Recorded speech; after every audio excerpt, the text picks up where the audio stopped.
হবে। বাংলাদেশের আইন ব্যবস্থা পুলিশকে চলে যেতে বলেন, এই পুলিশ গরম তুলে খাইবে, পুলিশও খাইবে গরম তুলাই, জনগণকে দিয়ে দিতে বলেন। পুলিশও হচ্ছে চাঁদা খেয়ে সারি দিবে, ঘুষ খেয়ে সারি দিবে। আগে সেই বাংলাদেশ আর এখন নাই। কিছুদিন আগে আমি চাইটা নিয়ে এখানে বাংলাদেশের তোলপাড় সৃষ্টি হয়েছে, এখনো পর্যন্ত এটা ঠান্ডা হয় নাই। আবার এখানে দর্শন, এটা আমরা সরকারের কাছে উপযুক্ত বিচার আসামি আসামিকে দর্শন প্রশাসনে দিচ্ছে না, প্রশাসনে 3 মাস পরে বিচার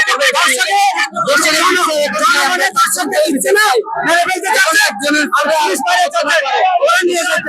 এখন সরকারে যদি নিয়ম মতো যদি শিশুদেরকে যদি দায়িত্ব নিতে পারে তাহলে আসতে বলেন, আর না বলে এরকম জনগণের সাথে পুলিশের চলে যেতে বলেন। এগুলো পুলিশের কাজ না, এগুলো জনগণের কাজ। আজকে অন্য জনের মেয়ে হয়েছে, আজকে আমার মেয়ে হবে। পুলিশের কোনো জ্ঞান নাই, পুলিশের হচ্ছে চাঁদা খেয়ে সারি দিবে, ঘুষ খেয়ে সারি দিবে। এগুলো জনগণের কাম, পুলিশকে বলেন চলে যাইতো, জনগণকে দিয়ে দিতে বলেন। আমরা চাই জনগণের সামনে পুলিশকে এখানে যদি ফাঁসি দেয় তাহলে আমি তো বলবো, আর না বললে পুলিশকে চলে যেতে বলেন। এই পুলিশ গরম তুলে খাইবে, পুলিশও খাইবে গরম তুলাই। মেয়েটা 4 বছর এখনো দুধ খায়, এটা হচ্ছে কোনো আল্লাহর কাছে শিশু। কেমন এই কাজটা করতে পারলো? জানোয়ারের বাচ্চা, জানোয়ারের বাচ্চা। এটা আমার বোন যদি হতো আমরা মানি না।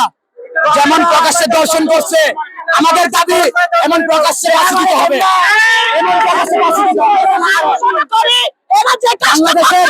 এই কাজটা সঠিক করতেছে, দেশের মা বোন আছে, তোমরা এই কাজটা করো, আমি তোমাদেরকে সাপোর্ট করি। বাংলাদেশের আইন ব্যবস্থা ভাই, আপনাদের কাছে একটা অনুরোধ, এই পুলিশের আইন ব্যবস্থা ঠিক করতে হবে।